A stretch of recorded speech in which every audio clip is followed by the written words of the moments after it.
Coucou mes queens, bienvenue sur ma chaîne. Moi c'est Norma.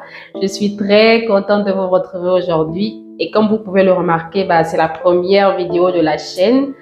Donc n'hésitez pas déjà à liker, à vous abonner et à partager si la vidéo vous a plu, bien sûr, dans un premier temps. Et pour m'encourager, ça me ferait énormément plaisir. Alors aujourd'hui, je vous retrouve pour la recette, pour vous proposer une recette d'une crème visage à base d'acide salicylique et d'huile essentielle de tea tree.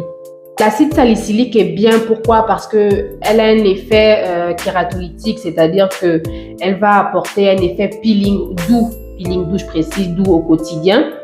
Ça va favoriser l'élimination des peaux mortes, ça stimule le renouvellement cellulaire, ça illumine les teintes internes et ça redonne l'éclat. C'est astringent aussi, c'est-à-dire que ça resserre les pores parce que la peau grasse aussi, la peau grasse est due à ça parce que les pores sont dilatés en fait. C'est antiseptique, donc c'est super, c'est apaisant, c'est quoi d'autre? Ça stimule la synthèse du collagène, donc c'est très très bien parce que ça atténue les signes de l'âge en fait. Voilà, c'est séborégulateur et par-dessus tout, ça régule le grain de peau, donc c'est génial. C'est-à-dire que, vous savez, les peaux grasses ont tendance à avoir un aspect rugueux comme ça, vous voyez, un aspect rugueux, donc vraiment il va affiner le grain de peau pour redonner une peau beaucoup plus lisse, une peau limite peau de bébé en fait.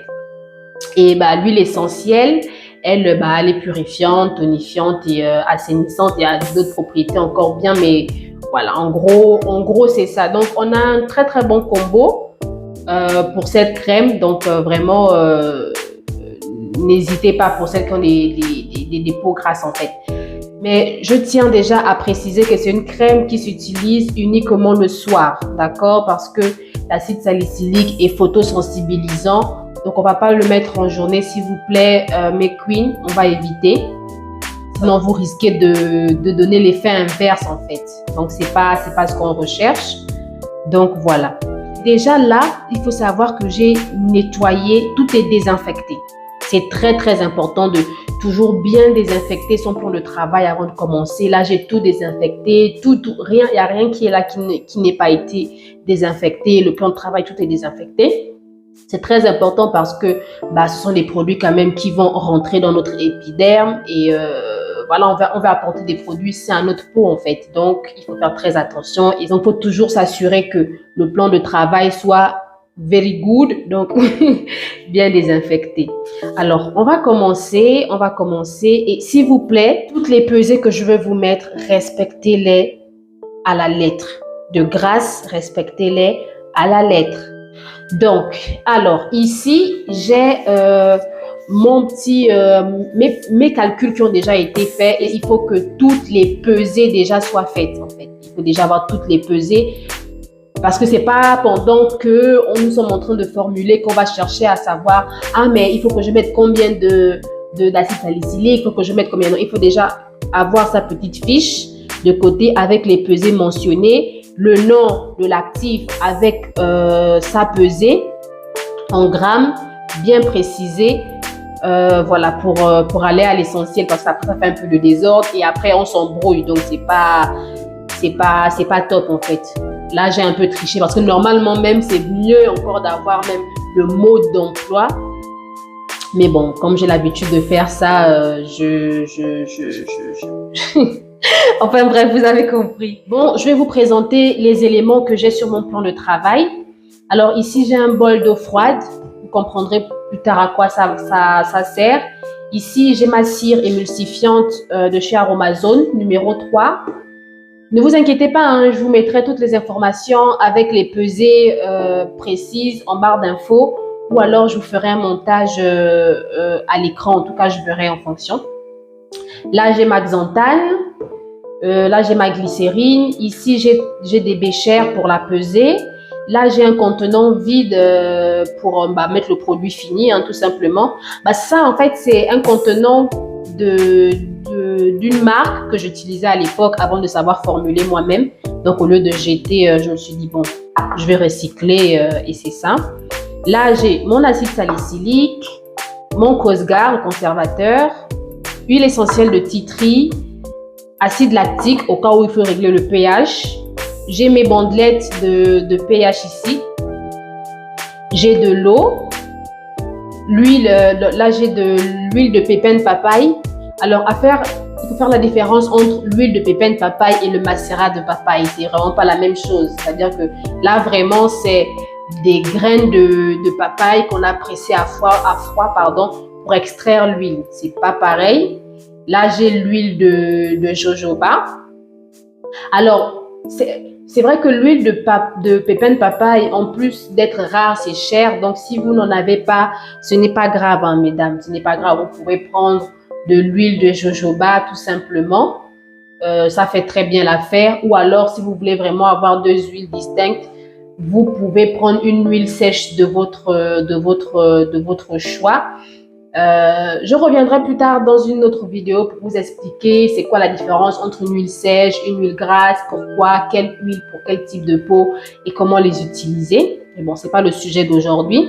Là, j'ai mes sopalins au cas où il faut nettoyer parce que comme je vous ai dit, hygiène et cosmétique, ça va de pair. Là, j'ai ma balance de précision, bien évidemment. Alors ici, j'ai une spatule de prélèvement, j'ai un mini fouet, thermomètre très important. J'ai deux petites pipettes pour prélever de la matière au cas où j'ai débordé ou pour en rajouter, voilà. Et là, j'ai une autre spatule pour prélever également. Donc voilà, on va commencer. Je vais commencer par peser ma face grasse. Donc, je vais peser mon huile de pépins de papaye. Là, je vais en mettre 8,25. Voilà. Voilà. Vous voyez, j'ai débordé un peu. Et c'est très important d'être précise dans les pesées. C'est vraiment très important parce que sinon, après, ça modifie la formule. Ou alors, si vous débordez, vous pouvez déborder de 1 gramme, mais pas plus. 1 ou 2 grammes, ça va. Mais l'idéal, c'est de vraiment respecter les pesées, en fait. Donc, vous voyez, cette pipette, c'est à ça que ça sert, pour nous aider à prélever plus facilement. Après, si vous n'avez pas ça, dans un premier temps, bien sûr, vous pouvez utiliser, je sais pas moi, une cuillère ou... Voilà, quelque chose qui pourra vous permettre de retirer plus facilement. Donc voilà, je suis très bien. Je passe à mon huile de jojoba.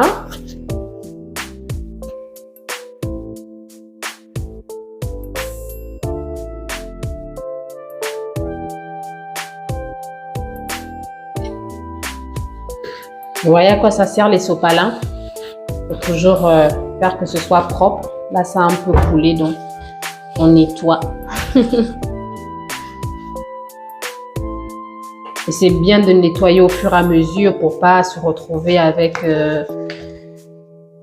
du désordre, quoi. Donc, voilà. Là, j'ai pesé mes deux huiles. Maintenant, je vais passer à la cire émulsifiante.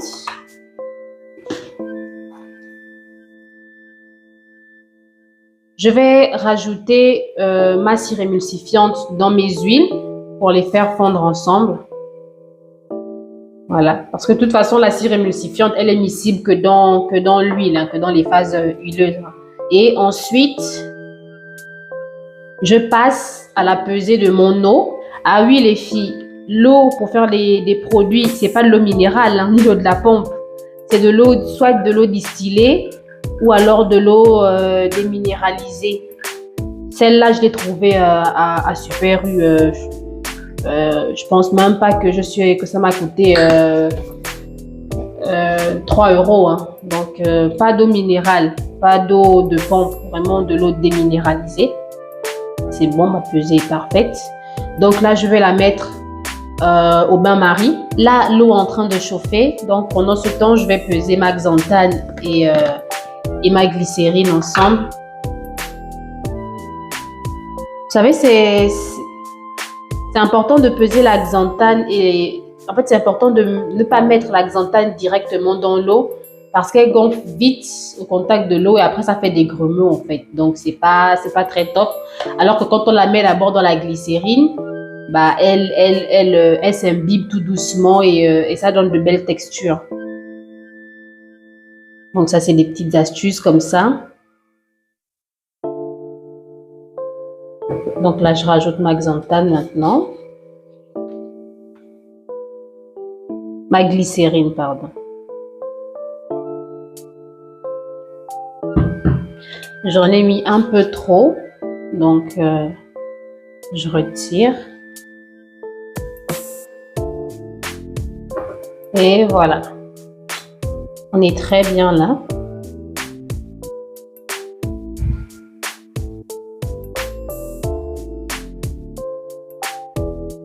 Donc vous pouvez voir. Hein. Je mélange un peu pour que la xanthane soit bien mélangée avec la glycérine. Tourne un tout petit peu, vite fait. Donc voilà. Je pense que mon eau est déjà quand même un peu chaude. Donc après, je mélange les deux. Je verse les deux maintenant dans l'eau. Donc l'eau chaude. Il faut faire attention de bien, en tout cas de prélever le maximum. Hein. Donc voilà, je touille un peu. Voilà.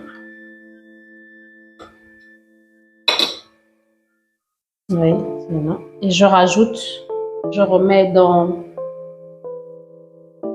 mon bain-marie. Et maintenant, qu'est-ce que je vais faire? Je vais déjà voir à quel niveau sont les températures. En fait, il faut que les deux phases aient la même température ou à peu près la même température. Il est très important que les deux phases n'aient pas une grande différence de température parce que sinon, ça crée un choc thermique et l'émulsion, la crème ne prend pas bien en fait. Donc après, s'il y a une différence, il faut que la différence de température soit de maximum 5 degrés en fait. C'est-à-dire que si la phase huileuse est à 70, il faut que la phase huileuse soit vraiment au plus faible à 65.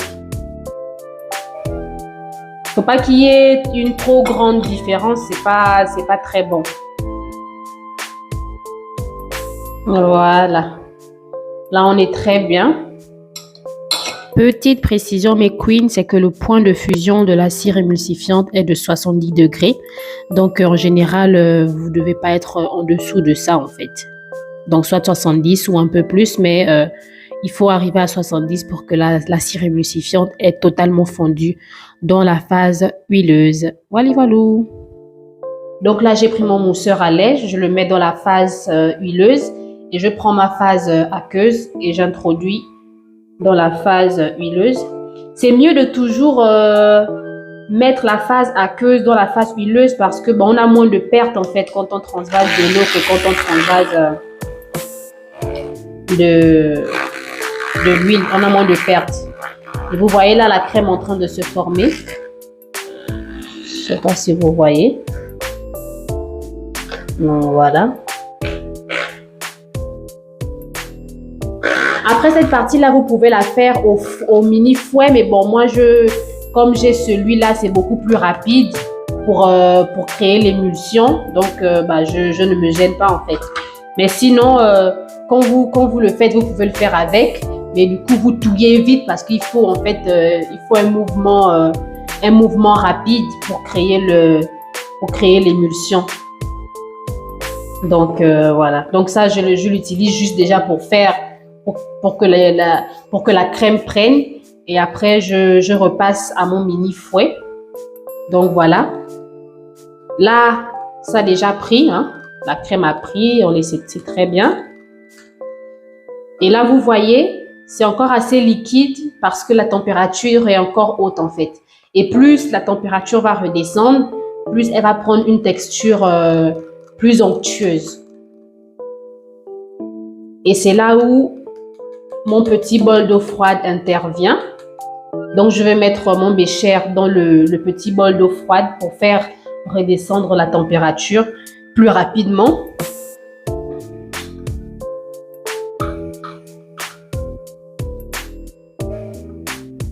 Pendant que ma crème est en train de refroidir, pendant ce temps, je vais peser les actifs pour ne pas, histoire de gagner en temps. Donc là, je vais peser mon acide salicylique. Autre précision, moi j'ai dosé mon acide salicylique à 9,5%, mais c'est parce que c'est l'acide salicylique de chez Aromazone. Et le dosage, lui, il est de 5 à 10%. Donc moi j'ai choisi 9,5. Donc si vous ne pouvez pas avoir l'acide salicylique de chez Aromazone, prenez un acide salicylique qui est déjà à l'état liquide, donc dilué comme celui que j'utilise. Parce que si vous prenez un acide salicylique à l'état pur, le dosage n'est pas le même. L'acide salicylique à l'état pur, son dosage maximum est de 2%. Donc, vous voyez la grande différence. Si vous prenez le même pesage que je vais vous donner pour peser l'acide salicylique pur, ça va vous cramer la peau, les filles. Ça va vous cramer la peau. Donc, voilà. À moins de savoir faire les calculs vous-même, mais même si vous prenez l'acide salicylique pur et que vous le mettez à 2%, si vous savez faire les calculs vous-même, ce sera même plus la même formule que ce que je vous propose en fait. Ce sera autre chose parce que si vous enlevez 2 dans 9,5, il faudra bien caser le reste quelque part, donc ce sera plus la même chose. Donc recopiez la formule trait par trait, ou alors pour celles qui savent calculer ou qui veulent juste inspirer de ça, allez-y, mais au moins je vous aurais prévenu.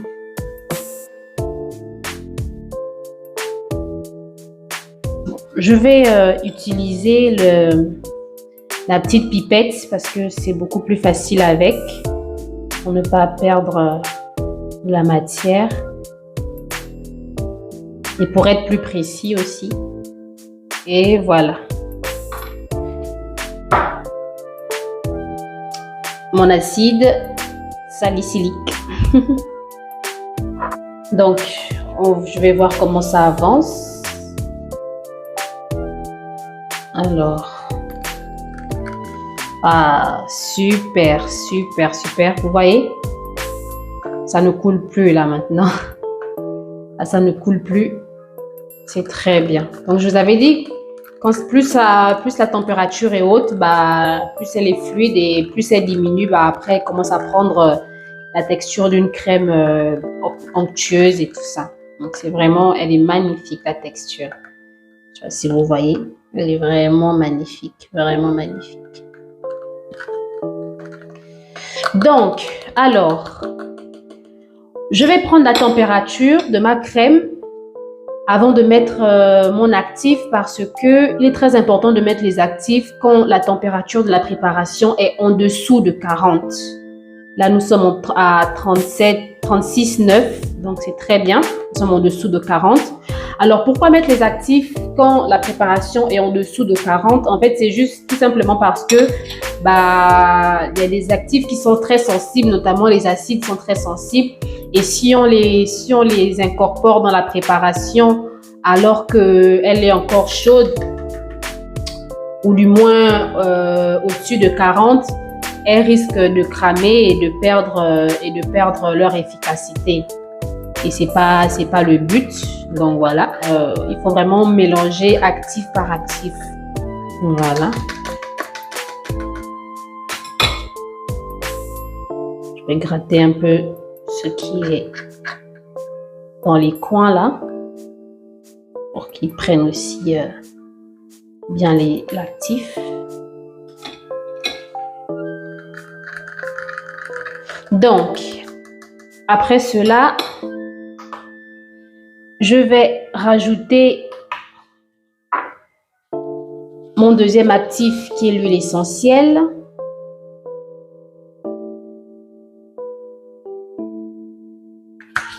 Là, j'ai mis mon huile essentielle et je touille à nouveau.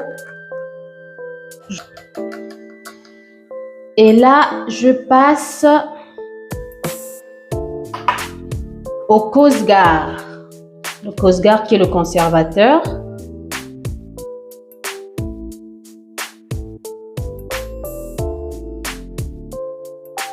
Et voilà. Et j'oubliais de vous dire, pour les pipettes, faites bien attention qu'il y ait une spécialement pour les phases grasses et une spécialement pour les phases aqueuses. Il ne faut pas mélanger.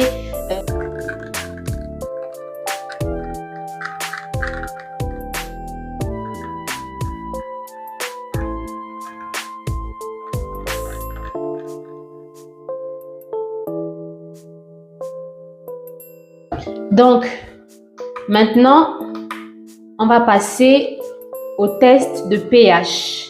Donc, je reprends, vous pouvez avoir une autre béchère toute propre ou pas, mais bon, moi, je vais juste reprendre la béchère où il y avait de l'eau et l'utiliser. Je vais juste l'essuyer un peu. Et voilà. Donc, vous voyez l'utilité d'avoir des sopalins à disposition. Parce qu'il y a toujours de quoi nettoyer. Voilà.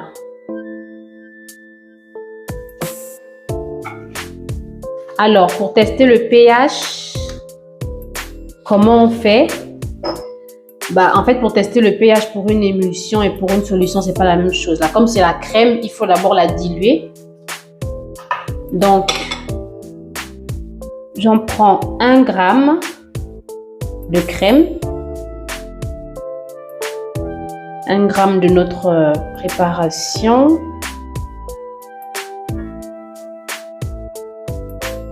Voilà.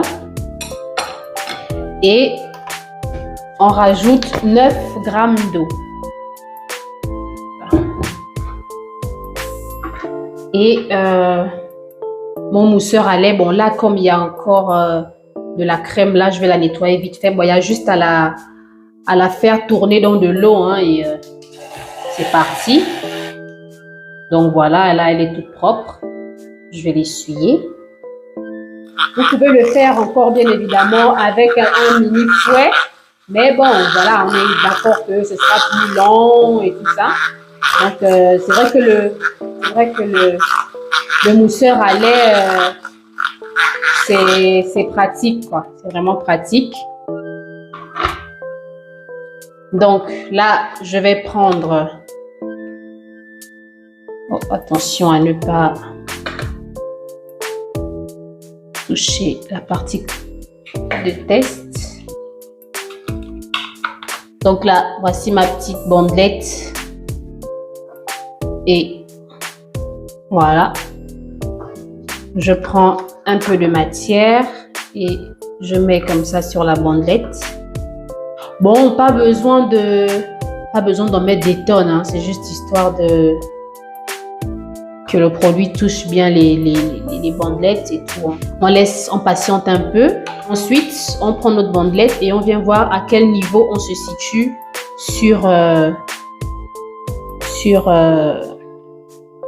donc moi je me situe plus ou moins à 5,50 et c'est pas très bon parce qu'il faut savoir que l'acide salicylique elle est plus performante à un pH situé entre 3 et 5 en fait. Donc là, nous sommes à 5,50. Donc, on veut qu'elle soit au maximum de ses capacités. Donc, on va baisser le pH et voici notre acide lactique va intervenir pour ça. Donc, je vais prendre... Pas besoin d'en mettre des tonnes, hein. Je vais vraiment faire goutte par goutte. Là, je vais essayer d'en mettre une goutte déjà. Parce qu'après, si on en met trop, on risque de trop descendre. Alors, une goutte. Là, j'ai mis vraiment une goutte, hein. C'est mieux de faire goutte par goutte. Et puis après, on retouille et on teste encore et ainsi de suite. Bon, cette partie m'a pris énormément de temps. Donc, du coup, je reviens en voix off. Sinon, la vidéo allait mettre beaucoup de temps pour rien.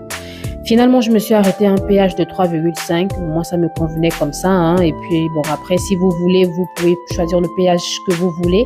Mais juste sachez que vous devez rester entre 3 et 5. N'allez pas plus bas, n'allez pas plus haut. Et aussi, moi, je suis allée en comptant goutte par goutte. Donc, ça m'a pris plus de temps. Donc, par expérience, en tout cas pour cette formule-là, je vous conseille d'aller 2 gouttes par 2 gouttes avec l'acide lactique et de tester à chaque fois. Et voilà. Sinon, vous allez trop redescendre et après, ça va être compliqué de remonter. Et c'est vrai, c'est fatigant de tester, de recommencer, mais c'est très important. Le pH, c'est très important parce qu'un pH trop acide, c'est pas bon pour la peau. Un pH trop basique, c'est pas bon pour la peau. Et aussi, au-delà de ça, comme je vous ai dit, ça permet aussi au produit d'être efficace parce que ça peut jouer aussi sur l'efficacité du produit.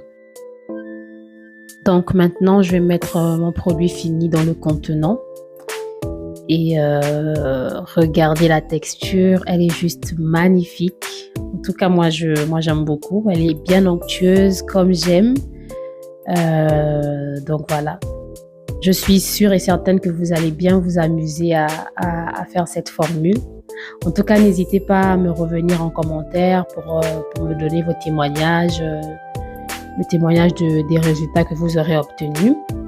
Et voilà, j'espère que la vidéo vous aura plu. Regardez comment elle est magnifique, toute jolie. Bah écoutez, on se retrouve dans une prochaine vidéo. N'hésitez pas à liker encore une fois, à vous abonner et à partager. C'était moi.